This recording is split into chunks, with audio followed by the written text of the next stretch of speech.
ঘূর্ণাবর্ত ও নিম্নচাপের হাত ধরে ফের ভিজবে বাংলা। বেশ কিছু জেলা ভারী থেকে অতি ভারী বৃষ্টি হতে পারে বলে জানিয়েছে আলিপুর আবহাওয়া অফিস।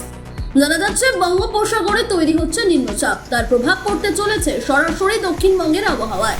আলিপুর আবহাওয়া দপ্তরের সূত্রের খবর, বৃহস্পতিবার থেকে আগামী সোমবার পর্যন্ত দক্ষিণের জেলাগুলিতে বাড়বে ঝড় বৃষ্টির পরিমাণ।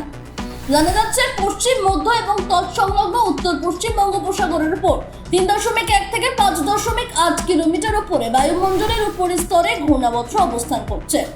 মৌসুমী অক্ষরেখা ফিরোজপুর, কার্নাল, মিরার, বারাণসী, জামশেদপুর এবং দীঘা হয়ে দক্ষিণ পূর্ব দিক পূর্ব মধ্য বঙ্গোপসাগর পর্যন্ত বিস্তৃত রয়েছে। উত্তর বঙ্গোপসাগরের সম্ভাব্য নিম্নচাপের প্রভাবে দক্ষিণবঙ্গের জেলাগুলিতে 24 থেকে 28 জুলাই পর্যন্ত বৃষ্টিপাতের পরিমাণ বাড়বে। বৃহস্পতিবার কলকাতা সহ দক্ষিণের সব জেলাতেই ভারী বর্ষণের সম্ভাবনা রয়েছে। পুরুলিয়া, বাঁকুড়া, হুগলি, দক্ষিণ 24 পরগনা, পূর্ব এবং পশ্চিম মেদিনীপুরে হতে পারে ভারী থেকে অতি ভারী বৃষ্টি।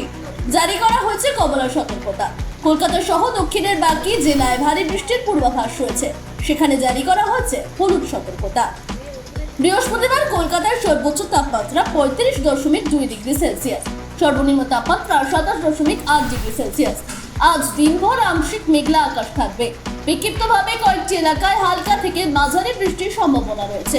পাশাপাশি উত্তাল থাকবে সমুদ্র, সে কারণে মৎস্যজীবীদের গভীর সমুদ্রে না যাওয়ার অনুরোধে শুরু হয়েছে মাইকিং।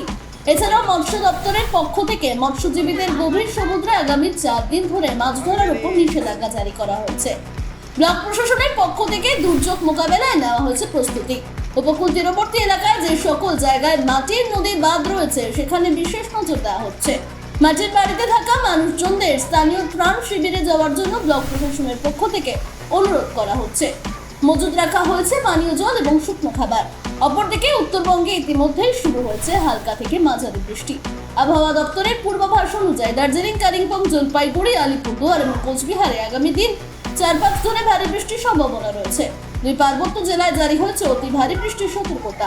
উপকূলবর্তী এবং পার্বত্য অঞ্চলে বাসিন্দাদের সতর্কতা অবলম্বনের পরামর্শ দেওয়া হয়েছে।